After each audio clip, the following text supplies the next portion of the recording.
दोस्तों आज फिर से जासूस टोपी चंद और पेट्रोल की खेती, ये एक और चित्र है दोस्तों। एक शाम टोपी चंद टीवी देख रहा था, तभी टेलीफोन की घंटी बजी। हेलो, प्राइवेट जासूस टोपी चंद बोल रहा हूँ। नमस्ते टोपी चंद जी, मैं मरीना होटल से कमरा नंबर 281 से बोल रहा हूँ। क्या आप कल 5 बजे मिल सकते हैं, यहाँ आ सकते हैं? देखिए, आपको शायद मालूम नहीं है, मैं बहुत ऊंची फीस लेता हूँ। मेरा समय बहुत ही कीमती है, कृपया मुझे क्षमा करें। टोपी चंद जी, मैं अरबपति सेठ द्वारकादास का असिस्टेंट बोल रहा हूँ। कृपया यहाँ आने के लिए 25,000 रुपये मिलेंगे। अच्छा, तो फिर वहाँ आना ही होगा। और दूसरे दिन शाम ठीक 5 बजे टोपी चंद मरीना होटल में पहुँचा। सुना है इस होटल में एक रुकने के लिए कम से कम 500 रुपये खर्च करना पड़ता है। और मैं जासूस टोपी चंद, मुझे सेठ द्वारकादास से मिलना है। आइए, सेठ जी आपका इंतज़ार कर रही हैं। यह क्या है? डरिए नहीं, यह मेरा बॉडीगार्ड यानी कुत्ता पिंटू है। आप से मिलने आप ही हैं। आप महाराज सुधाकर महाराज, देशभक्त, गरीबों के मसीहा, अरबपति सेठ द्वारकादास। नमस्कार सेठ जी, बड़ी खुशी है आपसे मिलकर। टोपी चंद जी, मेरा असिस्टेंट तो मेरी यूं ही बड़ाई कर रहा है। वैसे मैं प्रसिद्ध के पक्ष में कतई नहीं हूँ। सेठ जी, यह तो आपका बड़प्पन है। आप इतने महान होकर भी प्रसिद्ध की लालसा नहीं करते। टोपी चंद जी, भगवान का दिया सब हुआ मेरे पास सब कुछ है, इसलिए मैं पर्दे के पीछे छुपकर अपने देश की सेवा करते रहना चाहता हूँ। मैंने इस सिलसिले में आपको बुलाया है। सेठ जी, काम बोलिए, आपका काम करने के लिए बड़ी खुशी होगी। हिमाचल प्रदेश में दुर्गम पहाड़ियों के इलाके में एक बहुत पुराना किला है। सूचना मिली है कि कुछ देशद्रोही उस किले में छिपकर हथियार बना रहे हैं। मैं चाहता हूं कि आप वहां जाकर असलियत का पता करें, और ताकि हम सबूतों के साथ सरकार को सूचना कर दें। सेठ जी, मैं आपके रहस्यमय किले तक पहुंचूंगा कैसे? राम प्यारे, टोपी चंद को नक्शा दे दो। यह लीजिए उस किले के पहुंचने का नक्शा। सेठ जी, यह काम मैं ज़रूर करूंगा। देश की सेवा करने के लिए मुझे बड़ी खुशी होगी। कल ही हिमाचल प्रदेश के लिए रवाना होता हूं। टोपी चंद जी, आप जैसे महान जासूस, मुझे यही उम्मीद थी। आपको शायद जानकर खुशी होगी कि मैं सुभाष चंद्र बोस की आज़ादी हिंद फौज का सिपाही था। मेरी नस नस में देशभक्ति समाई है। राम दुलारे, टोपी चंद को कार्य के पूरे 25,000 रुपये एडवांस में दे दो। नहीं नहीं सेठ जी, इसकी कोई ज़रूरत नहीं है। मैंने फ़ोन पर यूं ही कह दिया था।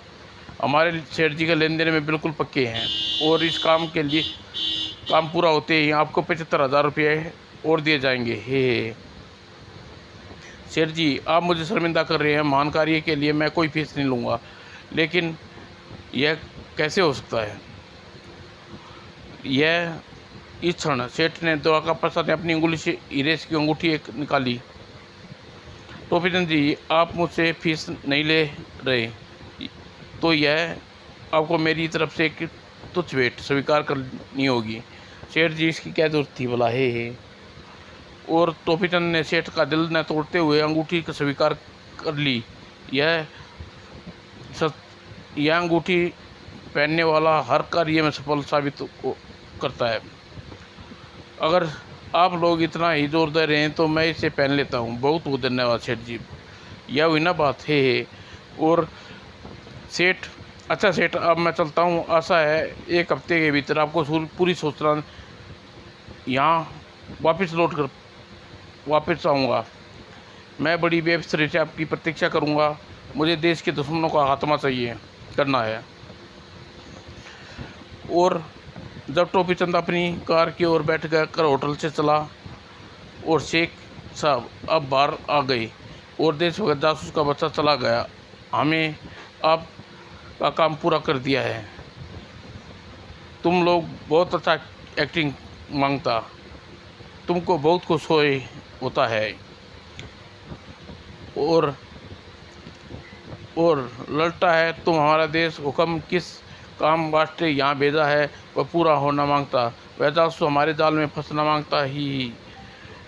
यह जासूस का बच्चा कुपटा नहीं होगा और अंगूठी में एक ताकतवर ट्रांसमीटर लगा होने मांगता ही। और शेख साहब, जिस काम के लिए हम बिल्ला और रंगा हाथ में डालते हैं और पूरा करके मांगते हैं, अब हम यह विदेशी कपड़े और नकली मूछें निकाल कर असली भेष में आ जाते हैं। मज़ा आ गया ही।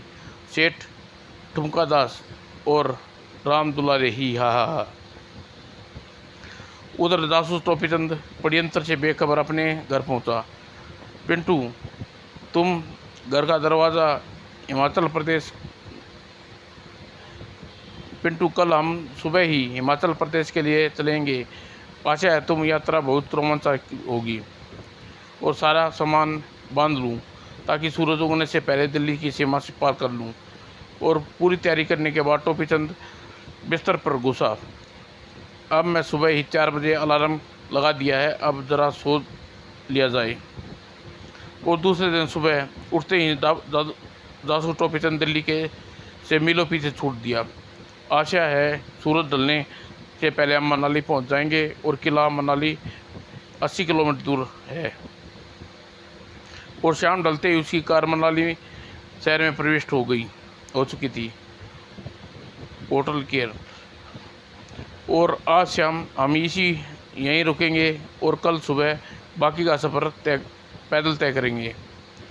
मैं दिल्ली से आया हूँ, आपके होटल में कमरा चाहिए। ज़रूर जनाब, यह रजिस्टर आपके नाम पता भर दीजिए। कुछ देर बाद टोपीचंद नहा धोकर तरोताज़ा हुआ। साहब, मेरा नाम राम सिंह है, मैं आपके लिए काफ़ी लाया हूँ। राम सिंह बैठो, तुम्हारे लिए कुछ जानकारी हासिल करनी है। राम सिंह, यहाँ 80 किलोमीटर दूर सुंदरवन है, जो किला है उसके बारे में मालूमात है। वह भूतिया किला है साहब, उस किले के बारे में कुछ ना पूछो।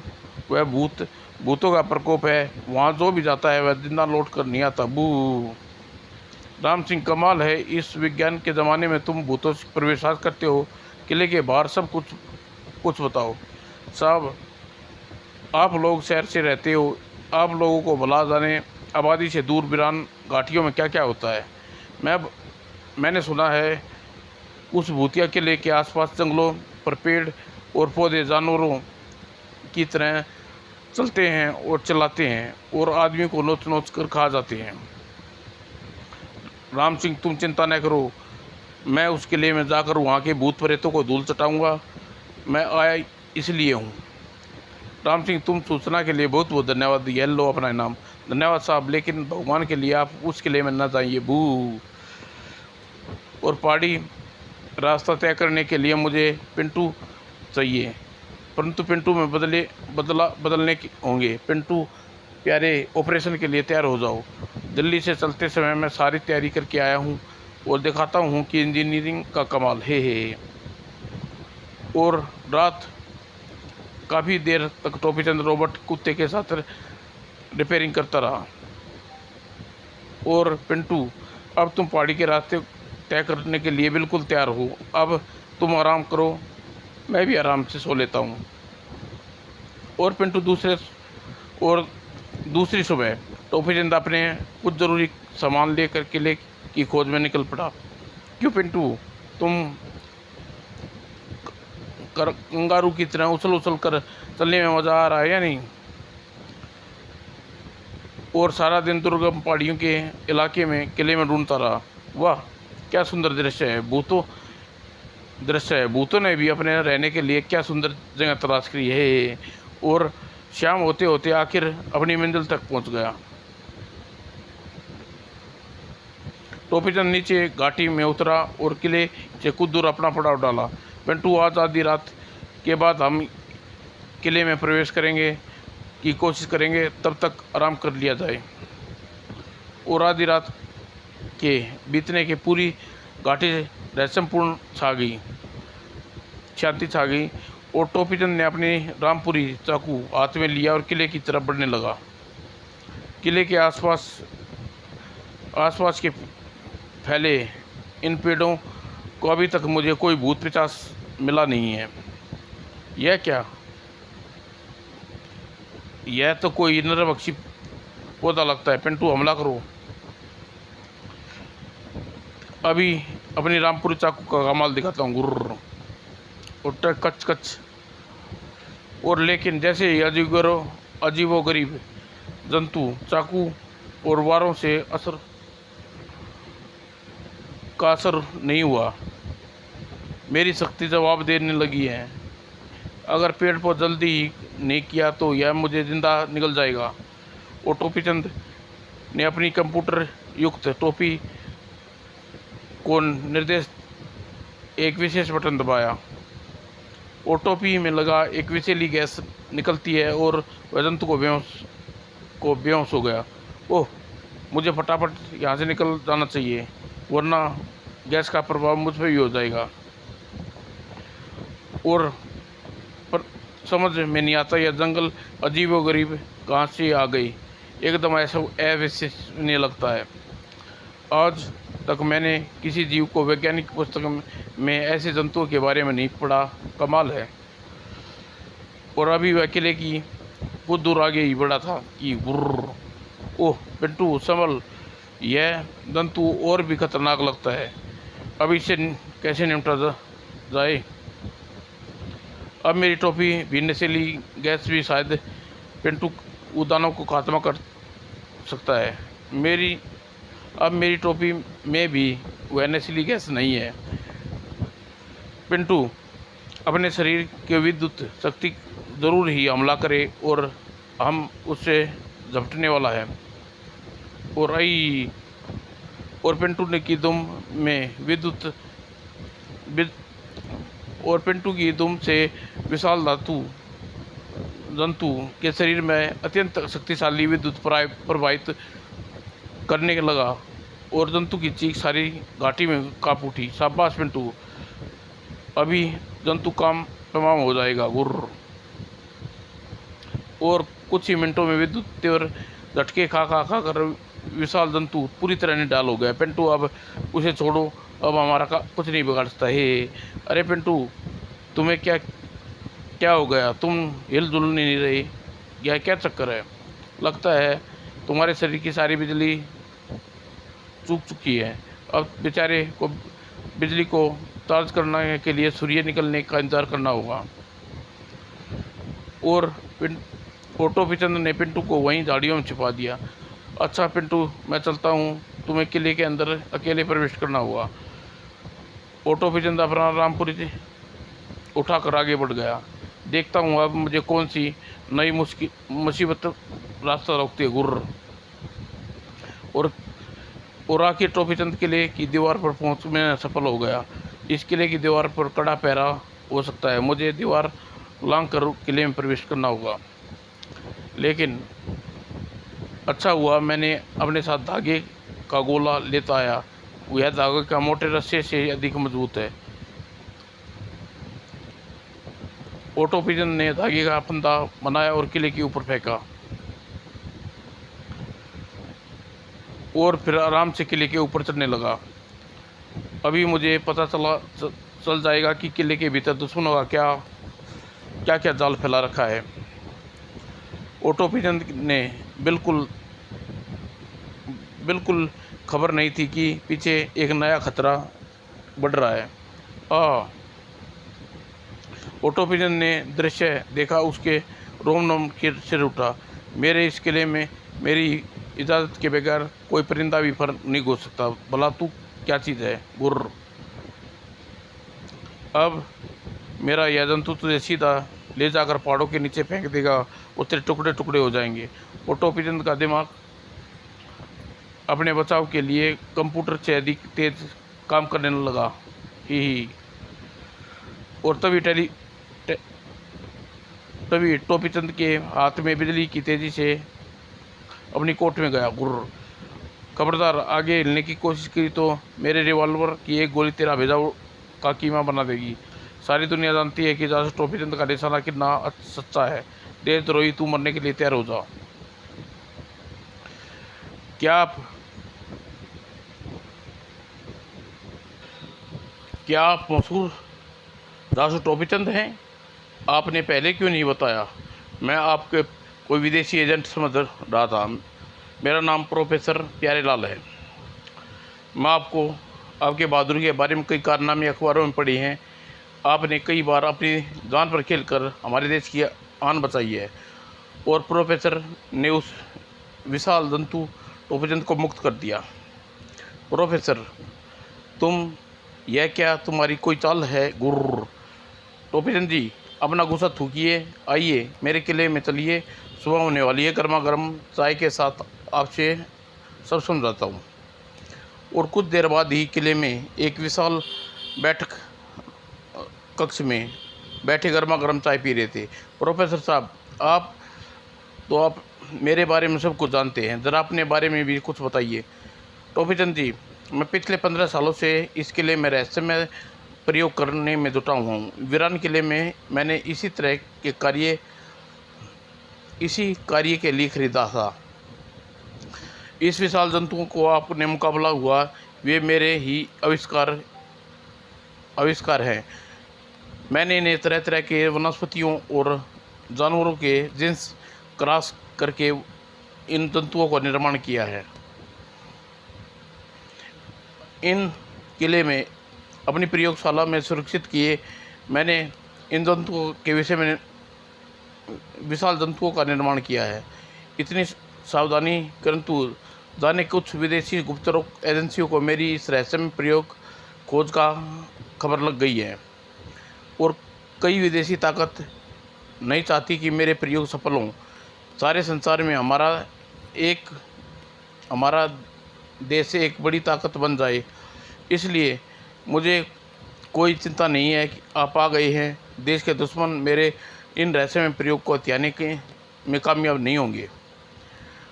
प्रोफेसर, आखिर यह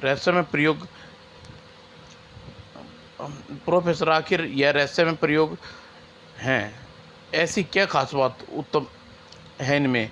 टोपीचंद जी, आपको आइए मेरी प्रयोगशाला में चलिए। टोपीचंद जी, मेरे अलावा इस संसार में आपको केवल दूसरे होंगे जो महानतम प्रयोग देख सकेंगे। आइए अंदर। और टोपीचंद, यह पौधा आप देख रहे हैं, यह शुद्ध पेट्रोल निकालता है जा सकता है। और यह जासूस जी, माथा घूम गया। इस पौधे से पेट्रोल, यह भला कैसे हो सकता है? मैंने बिल्कुल ठीक कहा है टोपीचंद जी। यह देखो, एक दिन में यह मेरा करामती पौधा दुनिया की दाख भारत में की दाख जमा देगा। हा हा हा। और टोपीचंद ने, आप ज़रूर मुझे पागल और सनकी समझ रहे होंगे, क्योंकि खैर आप तो क्या कोई भी यह समझता। मैंने ये हज़ारों पौधे के जीन्स अध्ययन करके बाद अनूठे पौधे का तैयार किया है। आने वाले 50 सालों में धरती के गर्भ में स्थित पेट्रोल का सारा भंडार समाप्त हो जाएगा। तब ये मेरे पौधे संसार को चलाएगा। और फिर प्रयोगशाला के दूसरे कमरे में अभी देखना, यह मेरा विशेष मशीन इन पत्तों को पेट्रोल निकालने की। फिलहाल इस प्रगति में पेट्रोल निकालना बहुत ही महंगा पड़ता है, लेकिन भविष्य में यह प्रयोग इन कार्य में बहुत आसान होगा और सस्ता करने की कोशिश करूँगा। और फिर कुछ देर बाद, वाह, यह तो एकदम शुद्ध पेट्रोल है। मेरे प्यारे लाल जी, चमत्कार कर दिया, आप तो मान हैं। वैसे हमें पूरी कामयाबी मिलने में अभी 3 साल और लगेंगे। इस कार्य में अब तक मैंने कामयाबी हासिल की है, वह सब फार्मूला इस कागज़ में लिखा है, यह आप संभालिए। अब आपकी जिम्मेदारी है कि इस फार्मूले को सुरक्षित गृह मंत्रालय तक पहुंचाएं। कमाल है, मुझे सेठ द्वारकादास ने यहाँ देशद्रोही का पता बताने भेजा था, यहाँ संसार का, पर यहाँ तो सारा किस्सा उल्टा है। और उसने मुझे यह हीरे की अंगूठी दी थी, मुझसे कहा था कि यह कोई गहरी चाल लगती, और तभी अंगूठी में आवाज़ उभरी, टोपी चंद हमें लग रहा अच्छा मूर्ख बनाया है। तुम जासूस नहीं, एक छोटा सा माइक्रो ट्रांसमीटर है। हाँ हाँ हाँ। और अब हुक्म अब अब हुक्म सब पता चल गया है और प्रोफेसर क्या खोज करता है और हम तुम लोगों को कामयाब नहीं होने देगा।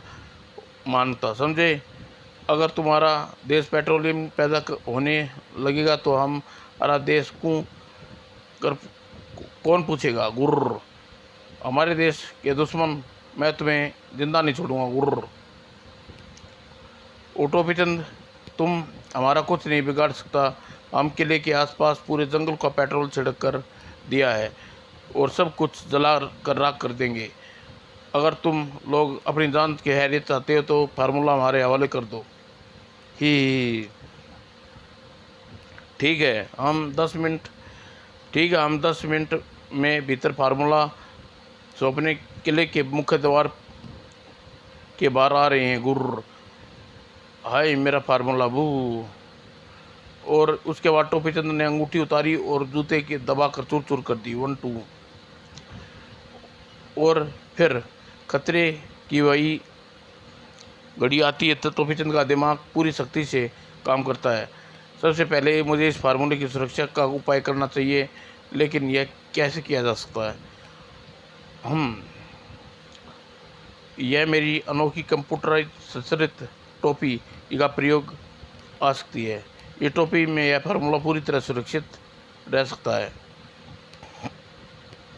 वो टोपी चंद ने दूसरी साधारण टोपी को समझ रहा था, वह फार्मूला कमाल की थी। और प्रोफेसर साहब, मेरी टोपी माइक्रो कैमरा लगा है, यह पूरे फार्मूले की फ़ोटो खींच लेगा, बस देखते जाइए मेरा कमाल। और फ़ोटो खींच ली। अब तक मैंने कोई कागज़ पर लिखे फार्मूले को नष्ट कर दें, कोई फ़र्क नहीं पड़ता। और अगर दुश्मन आपकी टोपी को नष्ट कर दे तो क्या होगा। तभी टोपी चंद ने टोपी में लगे एक बटन को दबाया। मेरी टोपी, यह नन्हे पंखे लगे हैं इनके सारे, यह टोपी पूरे 3 घंटे तक हवा में उड़ सकती है। और यह चली। मेरी टोपी हवा में, आकाश में, पूरे फार्मूले दुश्मनों को कोई खतरा नहीं है। और कुछ क्षणों बाद टोपी आकाश में पहुंचकर पूरी तरह दुश्मनों की शक को कोच सक नहीं हुआ। अब फार्मूला को सुरक्षित है। अब दुश्मन मेरी जान भी ले तो मुझे कोई दुख नहीं होगा। चिंता मत करो प्रोफेसर साहब, मैं दुश्मनों को निमट लूँगा। आइए बाहर चलें, 10 मिनट होने वाले हैं। और फिर टोपी चंद प्रोफेसर पैरेलाल को किले के बाहर मुख्य द्वार पर निकाले। बहुत खूब, तुम लोग ठीक समय पर आया। मांगता, अपना फार्मूला हमारे हवाला करना। मांगता, जल्दी। शेख के बच्चे, यह फार्मूला, लेकिन ध्यान रखिए यह हमारे देश की कानून इतनी आसानी से बचकर नहीं जाने देगी। सभी शेख, तुमसे टोपी चंद, प्रोफेसर बंदूक की नोक पर जंगल से बाहर ले चलो। तुम लोग फार्मूला की पेट्रोल बनाकर हमारा देश का दिवाला निकालना मांगता, हम फार्मूला को जलाना मांगता। गुर्र। और सारी दुनिया को सिर्फ हमारा देश पेट्रोल बेचेगा मांगता, हमारा देश अमीर होना मांगता। और यह देखो, हाँ, तुम्हारा सपना भविष्य हम जला कर राख करना मांगता। और हम तुम्हारा इस फार्मूले के साथ तुम्हारा प्रयोगशाला भी, जंगल भी जलाना मांगता ही। और पेट्रोल के कारण कुछ ही क्षणों में पूरे जंगल में आग फैल गई और पूरा किला जलने लगा। और अब तुम दोनों को मरना मांगता, हमारी कहानी ख़त्म करना मांगता। हे याद रखना, कहीं झाड़ियों के बीच कोई पिंटू को छोड़ा था। और अब तक सूर्य की ने उसकी बैटरी पूरी तरह चार्ज कर चुकी होगी। होटल पेशेंट का अंदाजा बिल्कुल ठीक निकला। उसकी आवाज़ सुनते ही झाड़ियों के बीच पिंटू उछल का, यह क्या होता। शेखू के बच्चे, यह तेरे मौत का फरमान। गुर्र और बिल्ला और रंगा पिंटू को गोलियां के वार किया, लेकिन कोई असर नहीं हुआ। यह क्या मुसीबत है? गुर्र, यह मेरा कटा हुआ है। बू, हाय मेरा हाथ काट दिया, हाय बचाओ, आप मर गए। शेखू के बच्चे बड़े कमज़ोर हो, एक मुक्के में मर गए। आह, मुझे अब मत मारो। बू, मैं समझता हूँ था कि तू बहुत बहादुर होगा, पर बड़ा डरपोक निकला। जी तो चाहता है कि तुझे तीनों को यहीं गोली से उड़ा दूं, लेकिन कानून को अभी अपने साथ हाथ में नहीं लेता। अब इसी तरह अपने हाथ ऊपर उठाकर मनाली चलो, पुलिस थाने वाले तुम्हें तीनों को मिलकर बहुत खुश होंगे। तभी टोपीचंद को अपनी टोपी का ध्यान आया और सीटी बजाई, और अगले पल क्षणों में यह आ गई मेरी प्यारी प्यारी टोपी।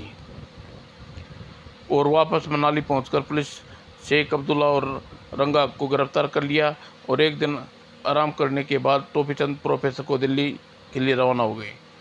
और माइक्रोफिल्म प्रोफेसर के द्वारा फार्मूला तैयार करने की कई कठिनाई नहीं हुई, और प्रोफेसर ने अपना नायाम फार्मूला गृह मंत्री को सौंप दिया। गृह मंत्री महोदय, जासूस टोपीचंद की मेहरबानी से नहीं होती तो यह फार्मूला आज आपके हाथ में नहीं पहुंचता। मुझे अपने खुफिया विभाग और सारी रिपोर्ट मिल गई है। सरकार टोपीचंद को पूरे 1 लाख रुपए का इनाम देना निश्चय किया है। मंत्री जी, देश की सेवा करना तो मेरा सबसे पहला कर्तव्य है। धन्यवाद। समाप्त दोस्तों।